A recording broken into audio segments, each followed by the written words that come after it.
بسم الله الرحمن الرحیم د خبرونو سرټکی د کابل په یوه روغتون باندې د پاکستان د رژیم د تیرې شپې په برید کې د 400 ملکي وګړو شهادت. د کورنیو چارو وزارت لخوا د کابل د تیرې شپې پیښې ټپیانو ته د مرستې رسولو هڅې او د هند حکومت له لوري د دغو بریدونو سخته غنده. د لوی مهربان خدای په سپیڅلي نامه درنو سلام د نن ورځ خبرونو ته اشاره نن څه شبې در افغان کال د کاب شپږ منټه د زیم د بشپړ خبرونه دي.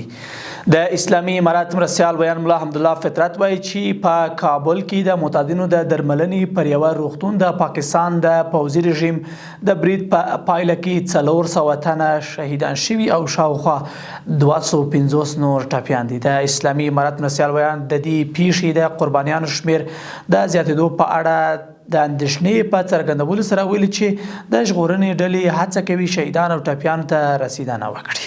مولوي محمد نبی عمري د کورنیو چارو وزارت لومړی مرستیال په یوه خبري کنفرانس کې اعلان وکړ چې د پاکستان پوځي رژیم له لوري د معتادینو د 2000 بستریز روغتون په برید کې د شهیدانو او ټپیانو د شمیر د زیاتېدو احتمال شته. ښاغلي عمري زیاته کړې چې د ژغورنې عملیات لا هم روان دي او اټکل کیږي چې شمیر به نور هم لوړ شي. د لومړیو معلوماتو له مخې د دې برید کې شاوخوا 400 تنه شهیدان شوي دي.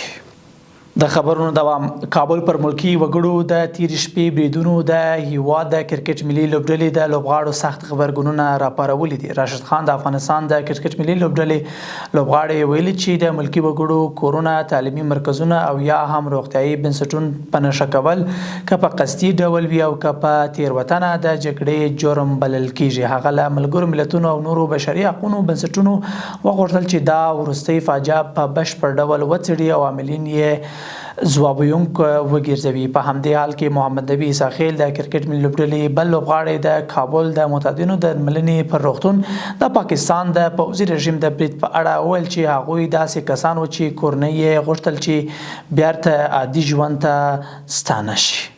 او وروستۍ خبره چې هند کابل کې د روږدو پر 2000 بستریز روغتون د پاکستان پوځي رژیم وحشیانه بریدونه وغندل. د هند بهرنیو چارو وزارت د بیانیې په خپرولو سره یاد بریدونه بزدلانه او د نه منلو وړ بللي او زیاته کړې ده چې هیڅ ایمان، قانون او اخلاق پر روغتون او ناروغانو برید نشي توجیه کولی. د یاد وزارت په بیانیه کې راغلي چې نړیواله ټولنه باید د دغه جنایت عاملین حساب ته راکاږي او ډاډ ترلاسه کړي څو د پاکستان له لوري په افغانستان کې د ملکي وګړو بېرحمانه په نښه کول ژر تر ژره ودرېږي.